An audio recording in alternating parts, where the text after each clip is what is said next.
What are the things that you fear that's been keeping you from living your dream? That's been keeping you from doing some things that you would like to do? Let's think about those things. Every time your voice speaks and thinks about having something new, fear is there to squash it. Every time you want to try something new, fear is there to squash it. Every time you want to go somewhere new, fear is there to squash it. The big problem I see in the world today is that too many people are letting fear always win these inner conflicts. What if you don't do it? What if you don't chase your dreams? What if you don't stand up for yourself? What if you do not step up to the plate and take that challenge? You have no idea of the breathtaking future that's on its way to you, that's asking you, please let me through. When you decide that you are good enough, when you decide you give yourself permission to have it all, have all the love, have all the health, when you give yourself permission, it's like the inside of your champion is saying, let me out. Fear forces evolution. Fear is good. Fear are instincts. Fear is the radar that tells you what you need to do, how to exist, and what's going to keep you alive. Fear can keep you in your comfort zone. It's safe there. You know what to expect, but nothing grows there. Life happens outside the comfort zone. So let's look at how we can begin to take some steps to restructure that fear, to begin to expand our visions of ourselves, to begin to increase our self-esteem. Webster said that self-esteem means confidence and satisfaction in oneself. Look at your life right now. Whatever you've done up to this point in time, your life is working. Whatever you have produced, it came out of you as a result of the kind of person that you have become. You have to be fearless. You have to be completely fearless and have utmost belief in whatever that feeling is inside you. It's all a mindset. It's how bad you want something, and nothing tastes better than when you've earned it. There's no better feeling than when you've earned it. So just start. Stop talking about it. If not now, when? If not you, then who? Listen, someone else is starting right now.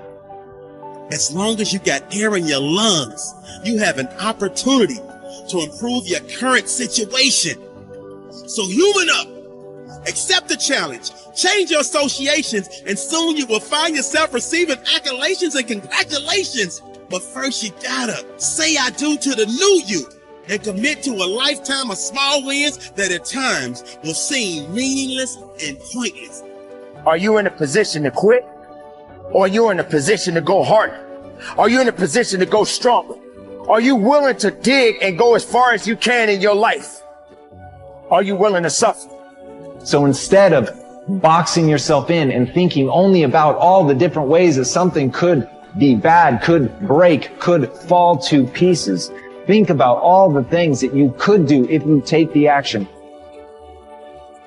The most common fears that we experience, which often sabotage all hope for success, are the fears of failure, poverty, and loss of money. These fears cause people to avoid risk of any kind and to reject opportunity when it is presented to them. They are so afraid of failure that they are almost paralyzed when it comes to taking any chances at all. There are many other fears that interfere with our happiness. People fear the loss of love or the loss of their jobs and their financial security. People fear embarrassment or ridicule. People fear rejection and criticism of any kind. People fear the loss of respect or esteem of others. These and many other fears hold us back throughout life. The most common reaction in a fear situation is the attitude of, I can't.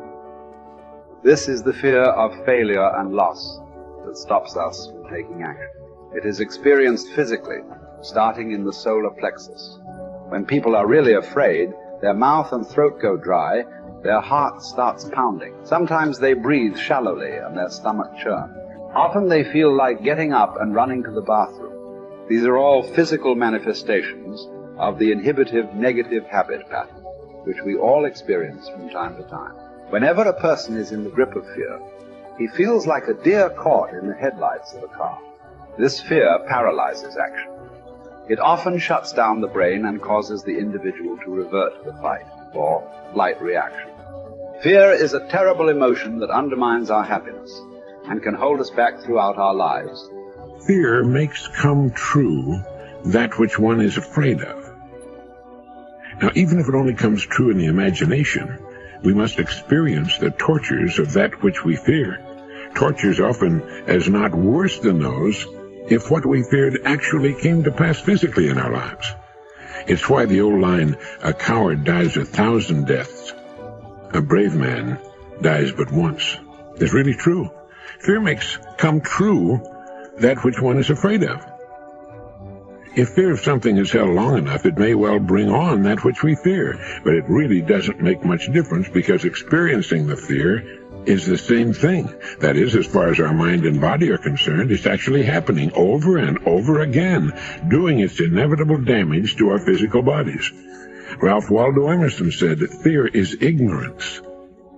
Whenever we're afraid of something, I don't mean the perfectly natural, normal fears that work to keep us alive, but the gnawing, unreasoning, illogical, and neurotic fear of something. It's only because we don't know the real truth about it.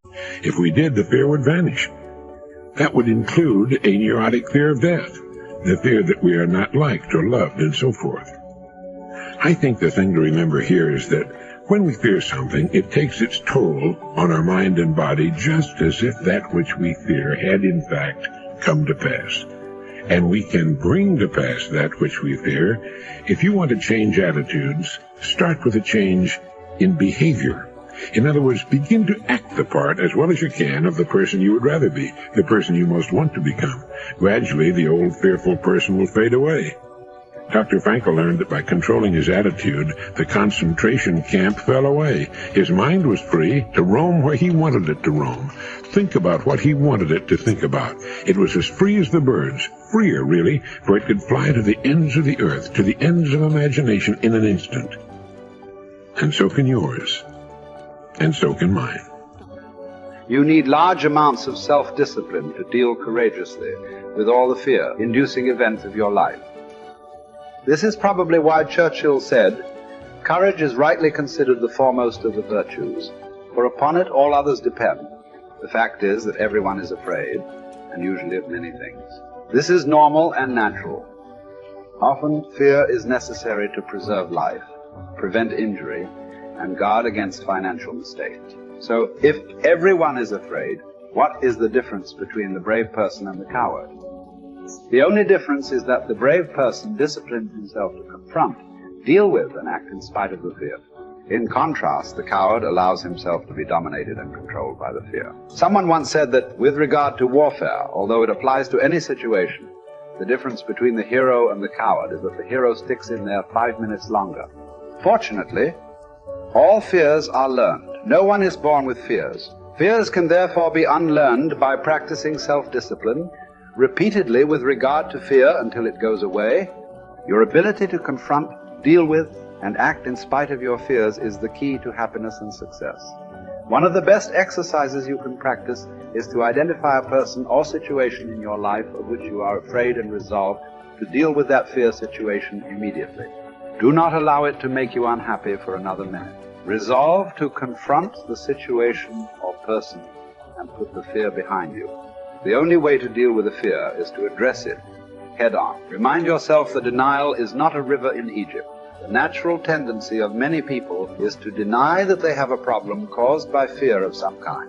They're afraid of confronting it. In turn, it becomes a major source of stress, unhappiness, and psychosomatic illness. Be willing to deal with the situation or person directly. As Shakespeare said, take arms against a sea of troubles, and in so doing, end them. The companion of fear is worry. Like twin sisters, fear and worry go around together. Mark Twain once wrote, "I have worried about a lot of things in life, and most of them never happen." So if you want to do something, if you've thought about something you want to do, take it head on.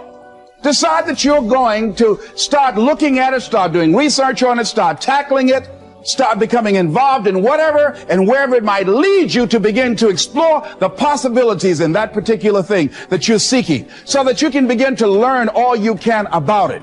Decide that you're going to face it, that whatever shortcomings you have, that you're going to strengthen yourself there. Whatever training that's required, that you're going to go get that training, that you're going to get started right now. George Washington Carver would say, do what you can, where you are with what you have, and never be satisfied. S.B. Fuller used to say, and you heard Joe Dudley talk about, always strive to be more than that which you are. Yeah, don't get satisfied with yourself. Always know that wherever you are, you can enjoy more, that you deserve more. But most people, you know what they do? Most people go through life quietly and safely tiptoeing to an early grave. Find out what it is you want and go after it as if your life depends on it. Why? Because it does.